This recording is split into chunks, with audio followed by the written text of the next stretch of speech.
শুভ সকাল বন্ধুরা, তোমরা সবাই কেমন আছো? আশা করছি তোমরা সবাই খুব খুব ভালো আছো আর প্রত্যেকে খুব সুস্থ রয়েছো। অমৃতা ব্লগস আর একটি নতুন ব্লগে তোমাদের সবাইকে স্বাগত জানাই। আজ হচ্ছে বৃহস্পতিবার আর এখন ঘড়িতে বাজে 8:30। তো আজকের দিনটা একটু শুরু করলাম দেরিতে করে। আজকে একটু ঘুম থেকে দেরিতেই উঠেছিলাম, তো দিনটাও শুরু হলো একটু দেরি করে। তো জানো তো, আজকে ক্যামেরা অফ করেই মোটামুটি অনেকটা কাজ করে নিলাম। আর সকালবেলায় দেখলে ওদিকে কিন্তু ছেলেকে চা বিস্কুট দিলাম, আর আমিও কিন্তু একটু চা নিয়ে বসে পড়লাম।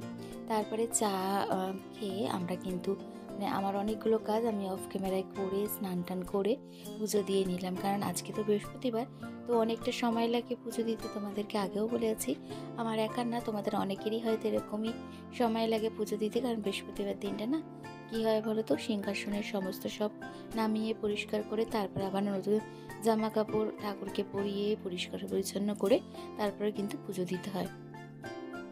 তো প্রতিদিনই তো ঠাকুরের সেবা করি, কিন্তু বৃহস্পতিবার দিনটা একটু বেশি সময় লেগে যায়। এই যা, তো সকালবেলায় আজকে আর রুটি পরোটার এসবের ঝামেলায় না গিয়ে চটজলদি তাড়াতাড়ি করে সকালের একটু টিফিন করে নিলাম হালকা। তো আজকে বানিয়েছিলাম সকালে চিড়ের পোলাও। তো অনেক দিন করা হয় না, তো বললাম আজকে একটু চিড়ের পোলাও খেয়ে নিই সকালবেলায়। তো ওটাই করে দিলাম। তো ছেলে দেখো এখানে ছেলেকে দিয়ে দিয়েছি, আর আমরাও কিন্তু নিয়ে নিয়েছিলাম। সকালে জলখাবারটা আজকে হালকার মধ্যেই করে নিলাম। তো তারপরেই আমি রান্না করতেও চলে এসেছিলাম। আর রান্নাতে না আজকের বেশি কিছু করিনি, কারণ হচ্ছে মাংস করেছি আর উচ্ছে ভাজা করেছি, আর বেশি কিছু করিনি। রান্না আজকে আর ভালো লাগছিল না, সেই কারণে আর রান্না করিনি, আর বেলাও হয়ে গেছিলো। তো ভাবলাম এটা দিয়ে আজকে করে নিই। তো এখানে দেখো আমরা দুপুরবেলা খাওয়া দাওয়া করতে বসে পড়লাম। তো দুপুরে খাওয়া দাওয়া করে নিয়ে একটু বিকেলবেলায় রেস্ট নিয়েছি। তো বিকেলবেলায় এখন হয়ে গেছে বন্ধুরা, তোমাদের সবাইকে জানাই গুড ইভিনিং। তো এখন আমি রেডি হচ্ছি এক জায়গায় বেরাবো বলে। আমাকে দেখে বুঝতেই পারছো যে আমি এখন রেডি হয়েছি এক জায়গায় যাবো বলে। সেটা তোমরা একটু পরেই দেখতে পাবে। জানো তো, বোন আজকে হঠাৎ, কোনো প্ল্যান ছিল না, বোন হঠাৎ ফোন করে বলল যে দিদি একটু বেরাবো, ঘুরে আসবো। তো আমাকে বলেও নি যে কোথায় যাবে। তারপরে মা ফোন করলো, তো মা বলল বোন ফোন করেছিল তোকে? আমি বললাম হ্যাঁ। তো বলল যে বোন তোকে আজকে একটা জায়গায় নিয়ে যাবে, একটু ট্রিট দেবে। তো আমি বললাম তো আমাকে বলেনি। মা বললো তোকে সারপ্রাইজ দেবে, ওর জন্য তোকে বলেনি। তো মাঝে মাঝে সারপ্রাইজ পেতে বেশ ভালোই লাগে। তো বোনের কাছ থেকে আজকে সারপ্রাইজটা পেলাম, তো বেশ ভালো লাগলো। তো বোন বললো চল দিদি, আমি আর তুই দুজন মিলে একটু বেরিয়ে আসি, আজকে আর ছেলেকে নেবো না। আর ছেলে আজকে যাবেও না, কারণ ছেলের আজকে পড়া রয়েছে, ক্লাস রয়েছে। তো ওর তো সপ্তাহে দুটো এরকম ক্লাস থাকে, তো ক্লাস একদমই অফ করা যায় না। তো আর করেও না ছেলে খুব একটা, খুব দরকার না থাকলে। তো ছেলে কোচিংয়ে বেরিয়ে গেছে। আর এখন কিন্তু ঘড়িতে বাজে 7:45। তো এখন আমি রেডি হচ্ছি, বেরাবো ওই 7:30-8টার দিকে। তো মা বোন জানে না যে মা আমাকে এটা বলে দিয়েছে। তো যাই হোক, এখন যাচ্ছি ওই বাড়ি গিয়ে তারপর বোনের সাথে আমি আর বোন দুজন মিলে বেরিয়ে পড়বো। তো চলো, তোমরা দেখতেই পাচ্ছ যে আমি পুরো রেডি হয়ে গেছি। আর এখানে পারফিউম দেওয়ার পর আবারও একটু চুলটা ঠিক করে নিলাম। আর চুলটা তো সেরমভাবে কিরকম কিছু বাঁধি না, এরকম একটু করে চুলটা বেঁধে নিই। তবে সেরমভাবেই আমার ভালো লাগে বাঁধতে। আর এখন তো গরম পড়ছে, আর এরমভাবে চুল বাঁধাও যাবে না, খুব গরম লাগে। আর এখন দেখো আমি নিচে নেমে এসেছি, আর উপরে হাজব্যান্ড দাঁড়িয়েছিল, তো ওকে একটু টাটা করে দিলাম। তারপরে আমি এই বাড়ি চলে এসেছিলাম। আর এই বাড়ি এসে দেখি বোন রেডি হয়ে গেছে, আর বাবা মা ঘরে রয়েছে। তো বোন আর আমি এখন বেরাবো। তো এদিকে সব কিছু নিয়েছি। তো তারপরে আমি আর বোন এদিকে বেরিয়ে যাব। তো মাকে বাবাকে বলে আমরা বেরিয়ে গেলাম দুই বোন মিলে। তো বেশি দূরে না, বাড়ি থেকে কাছাকাছি। মা আর বাবা ওখানে বসে রয়েছে ঘরে, তো তোমরা দেখতে পেলে। তো তারপরে আমরা যে জায়গায় আসার সেখানে চলে এসেছি। তো দেখো জায়গাটা কতটা সুন্দর। আর এই রেস্টুরেন্টটা নতুন হয়েছে একদমই আমাদের বাড়ির কাছে, রাজপুরে যাওয়ার আগেই এই রেস্টুরেন্টটা হয়েছে। তো এখানে আমাদের অনেক আগেই আসার প্ল্যান ছিল। তো আমার হাজব্যান্ডের জন্মদিনের এখানেই ভেবেছিলাম আমরা সেলিব্রেট করব, কিন্তু হাজব্যান্ডের না একদম বাইরের খাবার দাবার ওর একদম পছন্দ হয় না।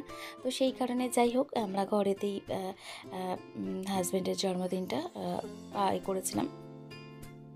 উইশ করেছিলাম। তো এখানে আর আসা হয়নি। তো বোন অনেক দিন ধরে প্ল্যান ছিল আমাকে নিয়ে আসবে বলে, আর নিয়ে আসবো করে আর নিয়ে আসা হচ্ছিল না। তো হঠাৎই বললো চ আজকে তোকে নিয়ে যাব। তো অফিস থেকে ফিরেই ওই ফোন করেছিল। তো বললো দিদি দেখ জায়গাটা কীরকম লাগলো তোর।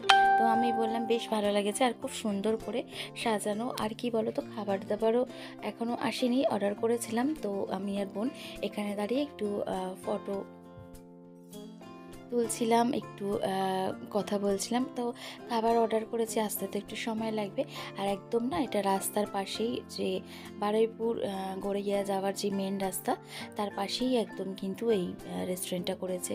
তো বোনের দু একবার এসেছিল এখানে, তো বোনের বেশ ভালো লেগেছিলো। তো সেই কারণে এই জন্যই ও এখানে আমাকে নিয়ে আসবে বলে প্ল্যান করেছিল।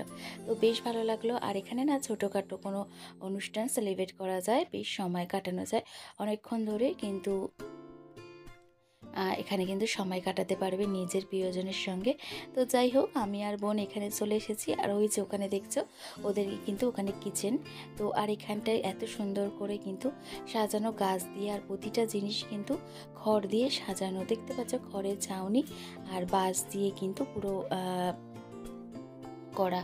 আর আমরা বসে আছি উপরে, মানে দোতলায়। উপরে কিন্তু মানে নিচতলাটা ওদের তোমার ক্যাশ কাউন্টার, আর উপরে কিন্তু এরকম কিন্তু তোমার বসার জায়গা। তো বেশ ভালো। এখানে মেনু কার্ড একটু দেখে নিচ্ছিলাম। তো এখানে দেখার পর এগুলো সমস্ত কি কি কীরকম সব প্রাইস আছে সেগুলো একটু দেখছিলাম। আর একটু খাবার আজকে দেরি হচ্ছিল, কারণ হচ্ছে একজন স্টাফ একটু ছুটি নিয়েছে। তো সেই কারণের জন্য যিনি অনার আছে উনি এসে বললে একটু দেরি হবে।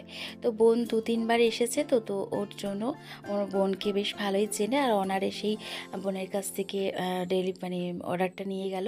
তো যাই হোক, ওখানে নিচেও দেখলে খাবারগুলো দিয়ে গেল। আর আমরা এখানে বসে বসে বেশ ভালো অনেকক্ষণ সময় কাটাচ্ছিলাম। মনে হচ্ছিল না এটা আর অনেকক্ষণ যে সময় কাটাচ্ছি, আর একটু বোরও হচ্ছিলাম না। জায়গাটা এতটাই সুন্দর আর নিস্তব্ধ, চুপচাপ একদম, বেশ ভালো লাগছিল। আর উপরে দেখলে লাইটের ডেকোরেটটাও বেশ সুন্দর করে করা, পুরোটাই কিন্তু বাঁশ খড় এসব দিয়ে কিন্তু বানানো। আর নিচে দেখতে পেলে যে বসার জায়গা রয়েছে, ওখানেও কিন্তু অনেকে মিলে একসঙ্গেও কিন্তু বসে সময় কাটানো যেতে পারে, বন্ধুরা মিলে আড্ডা দেওয়ার জন্য। তো ফ্যামিলি, তারপর প্রিয়জন, বন্ধু সবাইকে নিয়ে কিন্তু এখানে বেশ একটা সময় কাটানোর জায়গা আছে। তো শুধু রেস্টুরেন্টে তো খেতে আসা না, তার সঙ্গে একটু গল্প করা, আড্ডা দেওয়া, এই সব মিলিয়ে কিন্তু একটা মজা করা। তো আমরা ভেবেছি অন্য একটা ছোটোখাটো কোনো অনুষ্ঠান হলে এখানে করব, 2 বোন মিলে ভেবেছি। তো যাই হোক, এখানে তারপরে আমাদের এখানে খাবার চলে এসেছে। আর এখানে নিয়েছিলাম একটু রাইস আর চিলি চিকেন। তো এখানে এই খাবার দাবার করলাম। আর জানো তো আজকে স্টাফ নেই বলে সেরমভাবে কিন্তু খাবারেরও একটু অসুবিধা হচ্ছিল। মানে বাঙালি কোনো খাবার ছিল না। উনি যে অনার ছিলেন সে প্রথমেই বলেছিল আজকের একটু খাবারের আছে, মানে অর্ডার সেরমভাবে নিতে পারছে না। তো যাই হোক, আমরা যে দিয়েছিলাম সেটাই এসেছিলো। তো এখান থেকে মা বাবার আর হাজব্যান্ডের ছেলের জন্য একটু খাবার নিয়ে যাবো ভেবেছিলাম, কিন্তু অনেকটা দেরি হবে, সেই কারণে এখান থেকে আর না নিয়ে বাইরে থেকে আমরা খাবার নেব এই প্ল্যান করেছিলাম। তো যদিও বা বোনই নিয়েছে আর বোনই এটা ট্রিট দিয়েছে, যাই হোক, কিন্তু আমি বললাম কিন্তু বেশ খাবারগুলো ভালোও ছিল। আর আমি ফার্স্ট টাইম ট্রাই করলাম, বেশ টেস্টি ছিল। বোন তো আগেই এখানে খাবার টেস্ট করেছে, তো কিন্তু আমি ফার্স্ট টাইম করলাম। তো ভালোই হয়েছে খাবারগুলো। তো খাওয়া দাওয়া করলাম। আর এখানে রাইস আর চিলি চিকেন নিয়েছিলাম। তো পরে আবার একটু রাইস নিয়েছিলাম একটা। তো মোটামুটি 2টো রাইস আর চিলি চিকেন এই নেওয়া হয়েছিল, কারণ আগে নিয়ে ওয়েস্ট করে লাভ নেই, ওই কারণে পরে আবার অর্ডার করেছিলাম। তো এখানে বোন দেখো পেমেন্ট করছিল, আর আমি এখানে দাঁড়িয়ে একটু ভিডিও করে নিলাম। আর কি সুন্দর করে পুরো সাজানো জায়গাটা, তোমরা দেখলেই বুঝতেই পারছো যে কত সুন্দর করে সাজানো। আর এদের পরিবেশনটাও খুব সুন্দর করে দিয়েছে। আর এখানে না কয়েকজন ওয়েট করছিল উপরে যাবে বলে। তো আমরা যখন এসেছিলাম ফাঁকাই ছিল। তো তারপরে আস্তে আস্তে এখানটায় ভিড় হচ্ছিল। আর এই যে দাঁড়িয়ে রয়েছে ছেলেগুলো, এরাই আজকের বিল পেমেন্ট মানে নিল। আর তার এই যে জায়গাটার নাম, যে রেস্টুরেন্ট জায়গা না, রেস্টুরেন্টের নাম হচ্ছে ফুড ট্র্যাক। তো এটা বেশ ভালো একটা জায়গা, আর কিন্তু বেশ ভালো লেগেছে আমাদের। তো তো যাই হোক, এইভাবে সময় কাটিয়ে দিলাম। আজকে সংসারের দায়িত্ব থেকে একটু দূরে সরিয়ে নিজের মতন করে সময় কাটালাম। তো এদিকে যে রাস্তাটা দেখছো এটা কিন্তু সোজা চলে যাচ্ছে বারাইপুর। আর এই যে আমি যে উল্টো দিকে মানে রয়েছে যে রাস্তাটা দেখাচ্ছি তোমাদেরকে এখন, এটা সোজা চলে যাবে কিন্তু গড়িয়ার দিকে, মানে আমাদের বাড়ির দিকে। তো চলো বন্ধুরা, আজকে আমাদের ভিডিওটা এখানেই শেষ করলাম। ভালো লাগলে অবশ্যই কমেন্ট করো, আর নতুন বন্ধুরা আমার চ্যানেলটাকে সাবস্ক্রাইব করে দিও। টাটা।